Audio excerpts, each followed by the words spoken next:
This is Kellyanne Conway. In 2016, she served as campaign manager for President Donald Trump. Following his victory, she was appointed counselor to the president on January 20th, 2017. So as you can imagine, Mrs. Conway has been asked many questions during this time. Unfortunately, for the United States, she has not provided as many answers. Yes, in fact, Kellyanne Conway has a bit of a reputation of not answering questions at all. We'll start with a simple example. A very simple yes or no question regarding President Trump's wiretapping allegations. Do you know whether Trump Tower was wiretapped? All right, there's our question. Do you know whether Trump Tower was wiretapped? The answer is either yes or no. Of course, if the answer is yes, she would proceed to tell us what she knows, but Mrs. Conway is not going to answer the question. What I can say is there are many ways to surveil each other now, unfortunately. So how is this not an answer? Well, simply put, the question was specific, but her answer was general. And to add insult to injury, Mrs. Conway would later lie about the question that she didn't answer. I was answering a question about surveillance techniques generally. It was about surveillance generally. And the fact that he didn't ask you about it generally, though. That's just true in the transcript. You may have answered it generally, but you were asked specifically. Now that we have a general idea of how Kellyanne Conway conducts herself, let's analyze a greater example. On January 22nd, Conway appeared on Meet the Press, where she was asked about the White House press secretary, Sean Spicer, and his apparent claim that the crowd size at Trump's inauguration was the largest in history. Now, whether or not Mr. Spicer misspoke or was misunderstood is beside the point. The point here is that Mrs. Conway is going to distract from the question. Why did the president send out his press secretary for the very first time in front of that podium to utter a provable falsehood? Chuck, I mean, if we're going to keep referring to our press secretary in those types of terms, I think that we're going to have to rethink our relationship here. I want to have a great open relationship with our press, but look what happened the day before, talking about falsehoods. We allowed the press to come into the Oval Office and witness President Trump signing executive orders. And of course, the Senate had just confirmed General Mattis and General Kelly to their two posts, and we allow the press in, and what happens almost immediately? A falsehood is told. What you are watching right now is called a red herring. Conway is changing the subject from what she was asked about, the press secretary's claims, to some bogus report that a bust of Martin Luther King Jr. had been removed from the Oval Office. A red herring is something which misleads or distracts from the relevant issue. As a logical fallacy, it's a matter of diverting attention away from the topic being discussed. Chuck, why was it said? Chuck, why was it said in the first place? Because everybody is so presumptively negative. Into the head of that reporter. So you see, a red herring can basically be boiled down to this. I've lost track of the story. That falsehood got spread 3,000 times before it was corrected. Excuse and me, it's it still does out not there. excuse, and you did not answer the question. I did answer your question. No, you did not. You did Yes, not answer the question of why the president asked the White House press secretary to come out in front of the podium for the first time and utter a falsehood. The second time Mrs. Conway was asked this question, her answer was practically Orwellian. Don't be so overly dramatic about it, Chuck. You're saying it's a falsehood, and they're giving Sean Spicer, our press secretary, gave alternative facts to that. But the point remains. Wait a minute. Alternative facts? Look, alternative facts are not facts. They're falsehoods. Mrs. Conway is about to change the subject again, this time to health insurance. Chuck, do you think it's a fact or not that millions of people have lost their plans or health insurance and their doctors under President Obama? How did she do that? Well, it's simple, really. You see, Chuck Todd used the word facts in his sentence. See? Right there. And Kellyanne Conway used the word fact in her response. See? F-A-C-T. Fact. This four-letter word is the only thing connecting these two statements. Conway might as well have just said millions of people lost their health insurance, Chuck, but it wouldn't have sounded like a response. So to make it sound like she wasn't changing the subject, the 5 rhetorical questions she proceeded to ask all began with, "Do you think it's a fact that?" Nevertheless, they all had bupkis to do with this question. That is not what yesterday was about. So you have not answered the question. You did not answer the question. It's what this presidency is going to be about. You sent the press secretary out there to utter a falsehood on the smallest, pettiest thing. I don't think anybody can prove that. Look, I actually don't think that. Miraculously, Conway's response to the final asking of this question was relevant to the question as to why the White House press secretary would make a false claim. Unfortunately, and embarrassingly, Conway admitted that the claim in question probably was false. I don't think anybody can prove the number. Look, I actually don't think that. Maybe this is me as a pollster, Chuck, and you know data well. I don't think you can prove those numbers one way or the other. There's no way to really quantify crowds. We all know that. You can laugh at me all you want. This question was never answered. This interview was a waste of time. And unfortunately for Mrs. Conway, this would not be the last time that she covered for the White House press secretary. On March 13th, Conway appeared on the Today Show. But before being asked about Mr. Spicer and whatever Mr. Spicer said this time, Mrs. Conway was first asked about President Trump's wiretapping allegations again. Senator John McCain said this weekend, either retract the statement to President Obama or provide the information. This is information he has. He tweeted about it, he brought it up, so he has the power to clarify. Why not? I can't comment on the private conversations he's having with his attorney general and other officials, as goes this topic. What I will say is that we're talking about a big agenda here. I know it's your show and you can talk about what you want, but there are 20 million people. Wait a minute. Did you see what she just did there?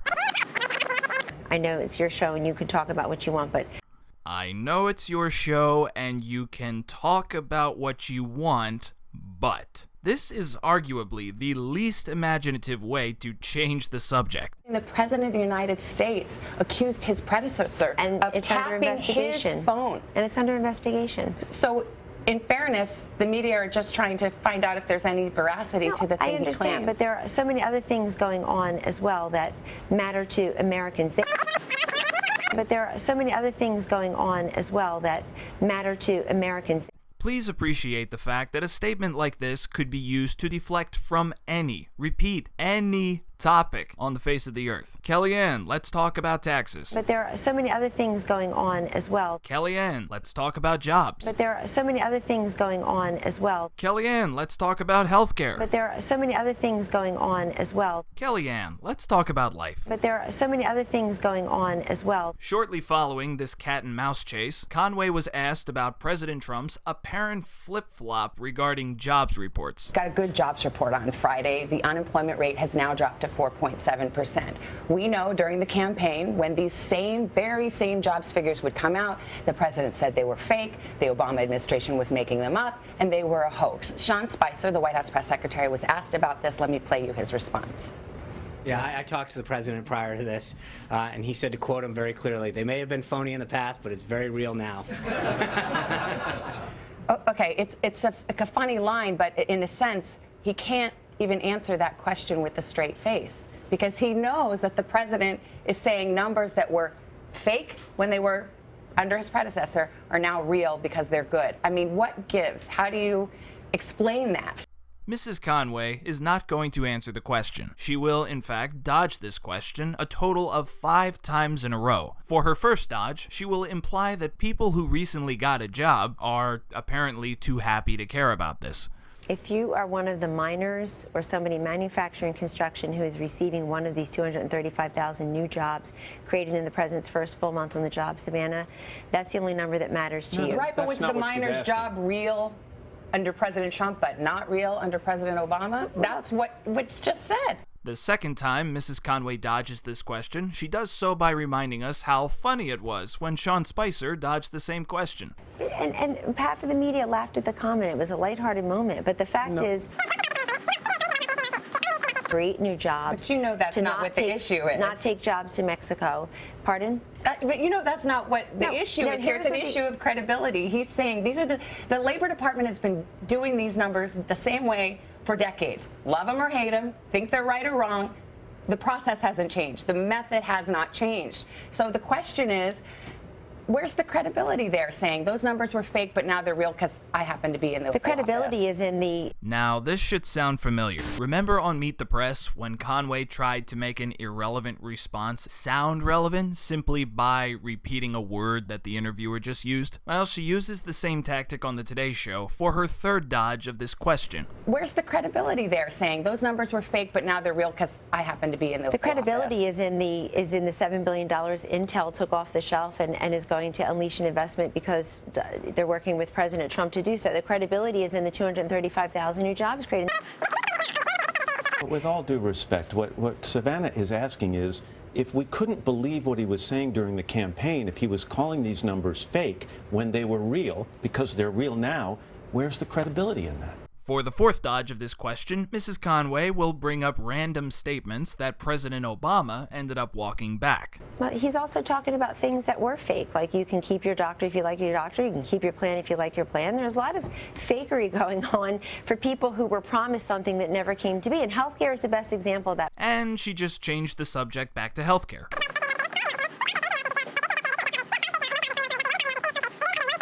One insurance provider. But in fairness, that doesn't answer the question. I mean, you were mentioning healthcare, but on this issue of the jobs numbers, fake then, real now. The fifth and final time Conway dodges this question, she resorts to the tactic used earlier in the same interview. The old, but there are so many other things going on as well that matter to Americans. On this issue of the jobs numbers, fake then, real now. I'm talking about numbers that do matter to Americans right now. Neither one of these questions were ever answered. This interview was a waste of time. Conway might as well have just said, I don't know what has happened. And it would have been just as useful of a response. So far, we've seen Mrs. Conway provide general answers to specific questions, lie about the question she was asked, employ the red herring fallacy, pervert the English language, deflect, and outright change the subject to some other random political issue. But sometimes, Kellyanne Conway has even less room to wiggle out of a question than what we have already observed. Such was the case on December 22nd, 2016, when Conway appeared on Rachel Maddow's show. How about when a major anchor who hosted a debate started crying when she realized that we won? How about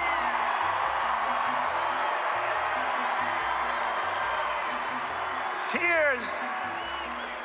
No, tell me this isn't true. We know from the number of times he's told that story that he's talking about ABC's Martha Raddatz there. Martha Raddatz did not, in fact, cry on election night. She did not say, no, tell me this isn't true. There were no tears streaming down her face. Are we going to get an apology from the president-elect on that? I mean, he's telling a story about her that is not true and telling it to great effect and having people jeer her. Will he correct this? Now, Mrs. Conway is not going to answer the question, but she will manage to dig a slightly deeper hole for herself to climb out of. Well, so apologies like that are not made publicly necessarily, but the accusation was made publicly. Now, let's see how far you can follow Mrs. Conway's line of reasoning. So the accusation was made by a number of people, and I'm just telling you I've got an update to what you presented there, is all I'll say. And it would make you happy. So the accusation was made by a number of people, and I'm just telling you I've got an update to what you presented there, is all I'll say. And it would make you happy. So, in other words,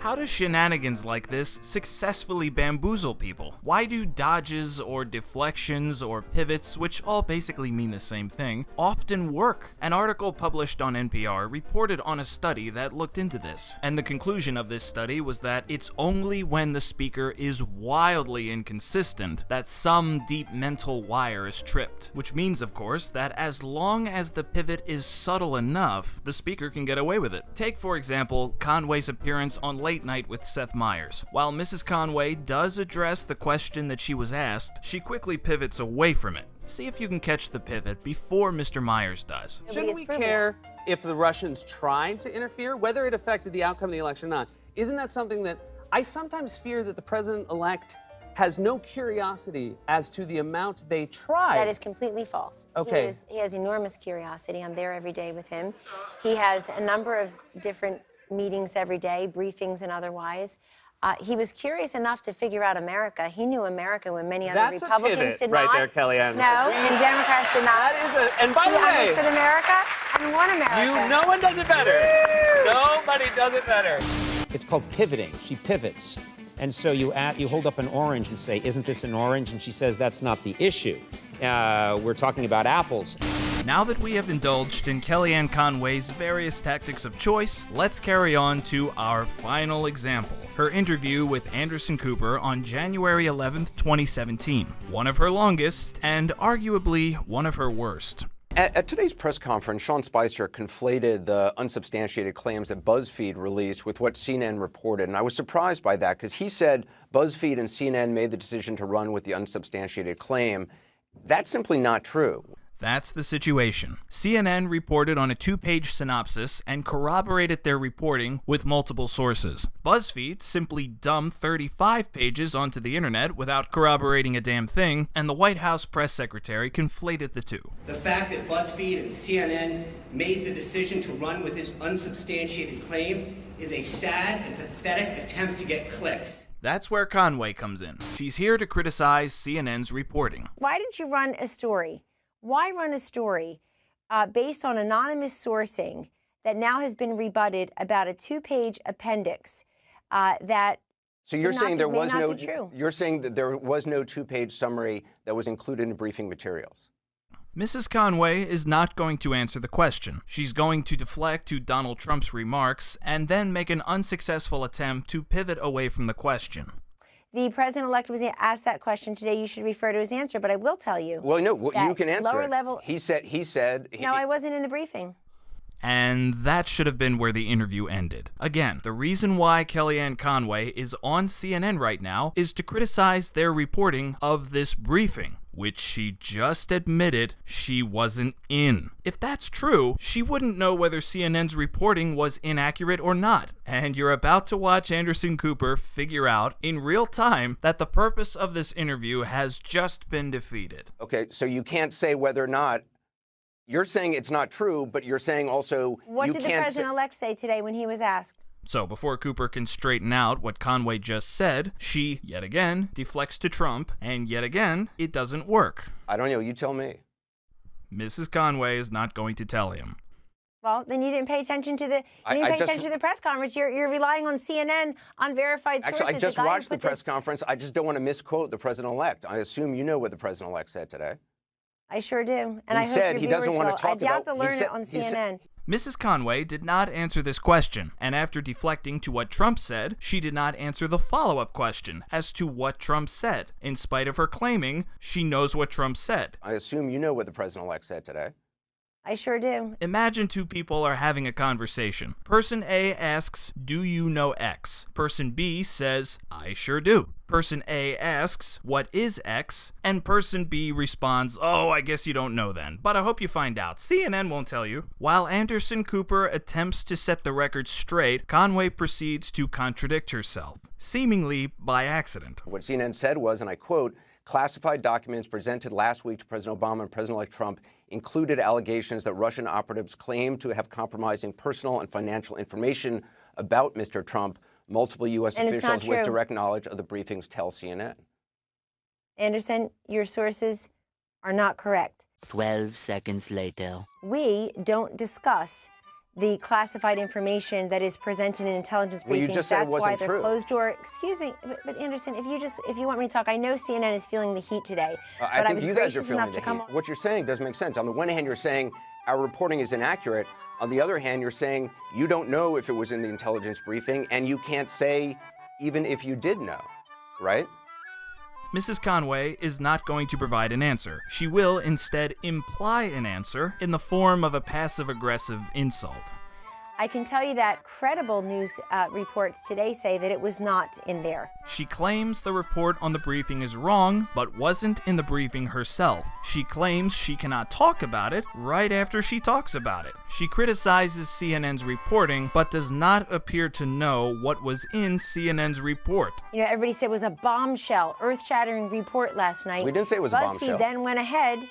But yes, he did. Yes, he did. It says right here, Intel chiefs presented Trump with claims of Russian effort to compromise him. Where's the word bombshell? That's not true. Your headline is wrong. Well, then Seth Meyer said that he confronted me on the bombshell. None of it is true. Well, and I think I'm sorry a day what Seth Meyer later, said can you to tell? Now that it's out there, CNN's all too happy to refer to it, aren't you? We're not reporting it. No, we've BuzzFeed mentioned none of it on the air. We have not talked about any details on the air. It's on your website. If you say that CNN is not reporting on something, but it's on your website, does that mean CNN's not reporting on it? Because I think they are. The fact BuzzFeed that is she's not on on our your website. show doesn't. If you couldn't corroborate it, why would you even link to it? Why are you linking to fake news? We did Why not are you link linking to it. stuff? You're linking to the BuzzFeed report. You We're guys not linking to the actually BuzzFeed updated. report. The Michael Cohen who is mentioned in that report is not the Michael Cohen who works at the Trump Organization. This Michael We Cohen, never said Michael he D. was. Cohen, you know who the person who put this collection of raw material is, right? We're He not. was he was We're not hired by reporting that Democrats. raw material. We're not reporting that this person. We're not basing our reporting on what this person did. CNN is not BuzzFeed. I just wish you guys would acknowledge and just be straightforward. CNN and BuzzFeed have a lot in common. You both were Mrs. Conway is about to change the subject again. absolutely convinced and told all of your viewers that Hillary Clinton was going to win this election. That's You why. can't And stick why to is that what you relevant, can't stick to Kellyanne? what That we're was talking 2 about months ago. now. Oh, no. This is what we're talking about. No, it isn't. Yes, it is. No, it isn't. Mrs. Conway has still not answered this question, the question for which the answer is the purpose of this interview. Conway claims that CNN's reporting was inaccurate, but has yet to explain what was inaccurate. Guess what you still haven't What's the answered, question, though, is Anderson? what isn't inaccurate in our reporting. What we reported, You're how can linking you to say it. it's not true? I think if you link to something on your website, you're reporting it. Okay, again, because you're not giving answering it the question. credibility. You're How can you actually say giving it's it not the- true? No. Hold on. You can't say you're not reporting it if it's on your website. If it's on You CNN.com. can't answer this Anderson. question. What is Respectfully. inaccurate Sure I about our can. reporting? Here's the answer. Here's the answer. No, Mrs. Conway is not going to provide the answer. She's going to provide the opposite. A question. A very long-winded question. If the 4 intelligence officials that gave the top secret briefing last week that some fools think they should leak to the media when it's a top secret intelligence briefing for a reason so that we're all protected, everybody, then why, according to your own report last night, report used as a loose word here, why did they not tell the president-elect about it? She dodged this question with yet another red herring, and a few minutes later, she did it again. We have multiple sources, and again, this is something also that the New Tell York them to come Times... forward. Tell them they can have this chair anytime. Tell them to come forward. Why are Again, they unnamed this and is a red unsourced? Who are they herring. protecting You're except just, Democrat it's like you've got bright. No, You're trying to Anderson. distract from my question, which is you do not No, have the Anderson, information whether it's you can true use or words not. like pivot, distract, red herring all you want. Whether You it's can true use or words not. like pivot, distract, red herring all you want. Whether You can it's true use or words not. like pivot, distract, red herring all you want. Take a guess as to what Mrs. Conway is about to do next. The fact is that the media have a 16% approval rating for a reason. It's been earned. And it's crap like this that really undergirds why Donald Trump won. In fact, you're doing him a favor again. This was an anti-elitist election. It was rejection of everybody who thinks they know better than people. I'm just trying to get a sense of what you... This report is very concerning. You say it's not true, Very but concerning. Now that's good enough to be a Monty Python sketch. You just contradicted me. No, I didn't. Oh, you did. No.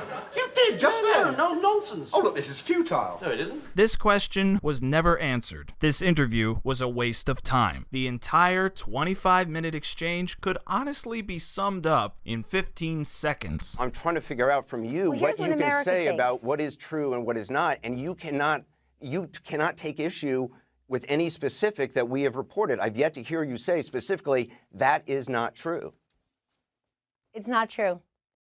Contrary to the impression you may have gotten by now, this isn't really about Kellyanne Conway. And the reason why is because she's not special in this regard. She's merely a good example of what a question going unanswered looks like. And it's very important to know what that looks like. The success of individuals like Mrs. Conway is dependent on the stupidity of their fellow citizens. So keep both eyes and ears out for any repeat offenders you might stumble upon in the near future. As for all of these questions that Mrs. Conway was asked, well, she might as well have answered them all by simply saying this. I don't know what to say.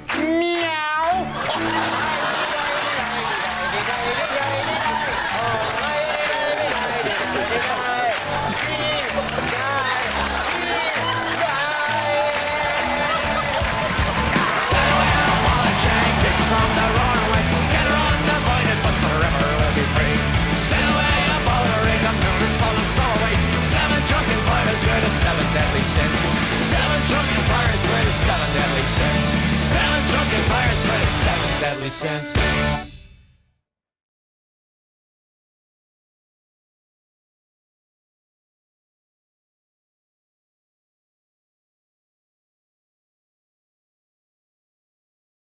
You did not answer the question. I did answer your question. No, you did not. You did Yes, not I answer did. the... You did not. Yes, I did. You did not. Yes, I did. Didn't. Yes, I did. Didn't. Yes, I did.